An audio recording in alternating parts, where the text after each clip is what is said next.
చక్కగా మంచి రోల్ ఇచ్చారు నాకు. అక్కడ నుంచి నా పేరు కూడా మారిపోయింది మేడం. సలార్ కళ్యాణ్ అనేవాళ్ళు మా గుంటూరు వెళ్తే, అల్లి నువ్వు సలార్లో ఉన్నారా, గొడుగు పట్టుకొని ఉన్నావురా, నువ్వు సలార్ కళ్యాణ్ అని చెప్పేసి అనేవాళ్ళు. మరి మీరు సలార్ అంటే ప్రభాస్ తో మూవీ చేశారు కదా, మరి ప్రభాస్ ని దగ్గర నుంచి చూసారు కదా, మరి ప్రభాస్ సార్ తో ర్యాపో ఎలా ఉంటది సెట్ లో మీ అందరికి? అంటే ఒకటి మేడం, ప్రభాస్ గారికను మాకు సంబంధం లేదు మేడం. యాక్చువల్గా నేను చిన్నప్పటి నుండి చిన్న ప్రభాస్ నుంచి చేశాను మేడం. అంటే స్టార్టింగ్ ప్రభాస్ అంటే చైల్డ్ లో ఎట్లా ఉన్నాడు దాంట్లో రోల్ చేశాను మేడం. పెద్ద రోల్ వచ్చేసరికి ఏంటంటే చేశాను కానీ కట్ చేశారు.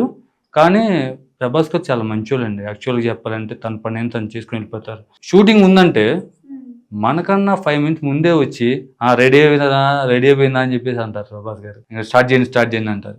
చాలా మంచోళ్ళు. అండ్ నేను విన్నానండి మీరు రజనీకాంత్ గారితో కూడా ఫోటో తీసుకున్నారు కదా, సో మరి రజనీకాంత్ గారితో మూవీ ఏమైనా చేశారా? అవును మేడం, రజనీకాంత్ తమిళ్ మూవీ చేశాను.